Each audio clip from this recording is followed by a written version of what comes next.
राजधानी दिल्ली में कोरोना के मामलों में कमी लगातार जारी है। मुख्यमंत्री अरविंद केजरीवाल ने शनिवार को बताया कि दिल्ली में धीरे धीरे कोरोना कम हो रहा है। इसके साथ ही केजरीवाल ने ये भी ऐलान किया है कि कोरोना के खिलाफ लड़ाई को और मजबूत बनाने के लिए हम दिल्ली में सबसे पहला ऑक्सीजन कंसंट्रेटर बैंक शुरू करने जा रहे हैं। भगवान से यही प्रार्थना है कि ये इसी तरह से कम होते होते पूरी तरह ख़त्म हो जाए, फिर से ना बढ़े। लेकिन हम अपने काम में किसी भी तरह की ढिलाई नहीं कर रहे। कल 500 आईसीयू बेड और बन के तैयार हो गए और अभी 4 दिन पहले ही ऐसे ही 500 बेड तैयार किए थे।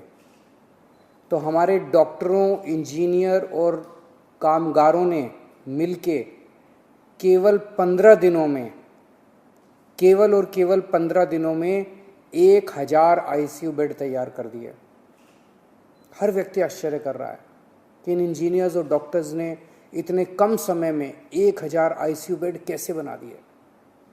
दुनिया भर के लिए ये एक मिसाल कायम की है हमारे डॉक्टर्स और इंजीनियर्स ने। मैं इन सबको दिल्ली के लोगों की तरफ से सलाम करता हूँ, इनका कोटि कोटि धन्यवाद करता हूँ। आज से हम एक और ज़रूरी सेवा शुरू कर रहे हैं।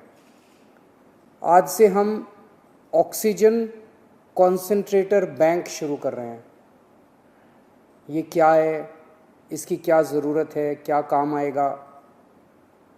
अक्सर देखा जा रहा है कि किसी को कोरोना हुआ, उनकी ऑक्सीजन कम होने लगी। अगर उनको तुरंत ऑक्सीजन दे दी जाए तो उनकी तबीयत ज़्यादा बिगड़ने से बचाई जा सकती है। अगर उन्हें समय पे ऑक्सीजन नहीं मिलती तो उनकी तबीयत बिगड़ते बिगड़ते इतनी बिगड़ जाती है कि कई बार उनको फिर आईसीयू ले जाना पड़ता है और कभी कभी तो उनकी मौत हो जाती है। इसलिए कोरोना के मरीज को समय पे ऑक्सीजन मिलना बहुत ज़रूरी है। ऐसे मरीजों के लिए हमने ये ऑक्सीजन कॉन्सेंट्रेटर बैंक बनाया, ओसीबी बनाया।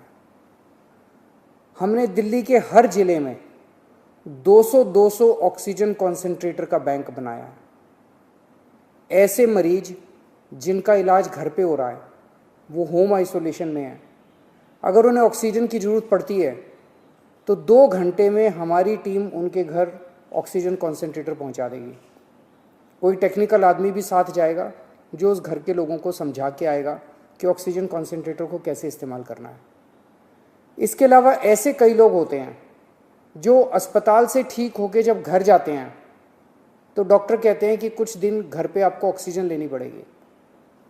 ऐसे लोगों को भी ऑक्सीजन कॉन्सेंट्रेटर बैंक से ऑक्सीजन कॉन्सेंट्रेटर दिलवाया जाएगा। उनके घर भी हमारी टीम जाके ऑक्सीजन कॉन्सेंट्रेटर देके आएगी। हमारे डॉक्टर्स ऐसे सभी लोगों के लगातार संपर्क में रहेंगे जिन्हें ऑक्सीजन कॉन्सेंट्रेटर दिया गया। अगर उन्हें अस्पताल भेजने की बीच में ज़रूरत पड़ी तो उन्हें अस्पताल भी भेजा जाएगा और जब वो ठीक हो जाएंगे तो उनसे ऑक्सीजन कॉन्सेंट्रेटर वापस लेके सैनिटाइज किया जाएगा और फिर किसी दूसरे मरीज के लिए इस्तेमाल किया जाएगा। अगर किसी व्यक्ति को कोरोना है लेकिन वो किसी कारणवश हमारे होम आइसोलेशन का हिस्सा नहीं है तो आप 1031 पे फ़ोन करके हमारे होम आइसोलेशन का हिस्सा बन सकते हैं और ऑक्सीजन कॉन्सेंट्रेटर की मांग कर सकते हैं। पर हमारे डॉक्टर्स की टीम पहले ये सुनिश्चित करेगी कि क्या आपको वाकई ऑक्सीजन कॉन्सेंट्रेटर की ज़रूरत है या नहीं है। अगर डॉक्टर्स की टीम कहती है तो आपके घर ऑक्सीजन कॉन्सेंट्रेटर भिजवाया जाएगा। ओला फाउंडेशन और गिव इंडिया ऑक्सीजन कॉन्सेंट्रेटर को हर घर तक पहुंचाने में हमारा सहयोग कर रहे हैं। उनके सहयोग के लिए हम उनके बहुत बहुत आभारी हैं। इतनी बड़ी आपदा से हम सब मिलके ही पार पा सकते हैं, अकेले नहीं हो सकता। वहीं बता दें, दिल्ली में आज फिर कोरोना के नए मामलों में गिरावट देखने को मिली है। मुख्यमंत्री अरविंद केजरीवाल ने बताया कि दिल्ली शहर में आज और भी कम केस सामने आए हैं। उन्होंने कहा, पिछले 24 घंटे में कोरोना के 6500 केस सामने आए हैं।